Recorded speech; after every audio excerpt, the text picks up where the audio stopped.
Déclaration du collectif des habitants du PK6. Nous, habitants du PK6, déclarons, suite aux événements de la nuit du jeudi 18 février, pendant lesquels l'ensemble de la nation a participé au concert des casseroles par rapport aux mesures prises par le gouvernement concernant le confinement. Soirée pacifique. Notre quartier a perdu un être cher en la personne de M. Gildas Iloko. Mais ça ne s'est pas arrêté là, parce que ça ne s'est pas arrêté qu'au PK6.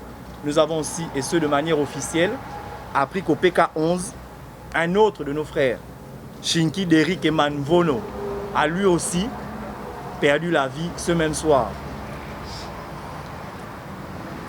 Nous venons déjà ici traduire l'émotion des habitants du quartier du PK6, l'émotion suivie du traumatisme que ceux qui ont eu la, j'ai pas envie de dire malchance, voilà, de ceux qui ont pu assister à ces scènes atroces.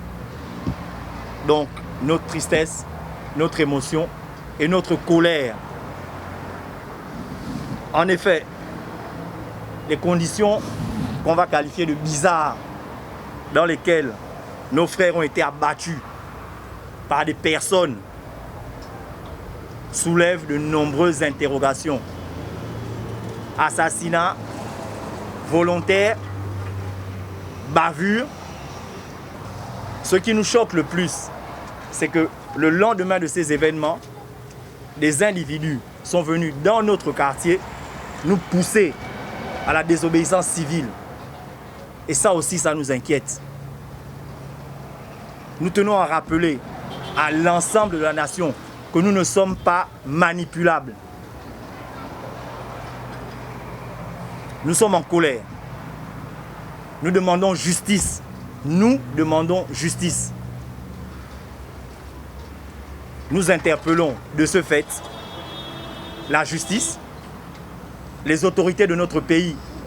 Nous sommes obligés de nous tourner vers elles. Et nous tenons quand même, oui, absolument à remercier un de nos frères gabonais, membre du gouvernement, qui a bien voulu sortir de son château, je ne veux critiquer personne, pour venir nous rejoindre dans nos bas-fonds. Merci encore.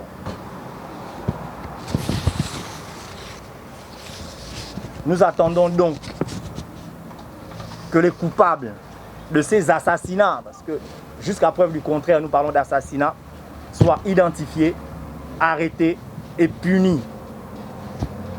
Nous, peuple gabonais, collectif des habitants du PK6, restons mobilisés en attendant les résultats de l'enquête judiciaire.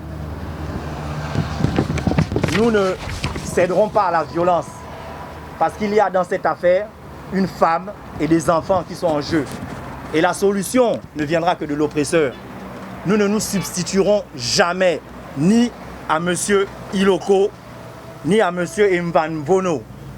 Ils ont probablement une femme, ils ont des enfants. Les responsables de cet acte-là devront répondre devant les familles de manière logique. Et nous appelons une nouvelle fois encore le gouvernement à se pencher vers ces familles-là. Nous ne sommes qu'un collectif d'habitants qui vient déclarer sa douleur.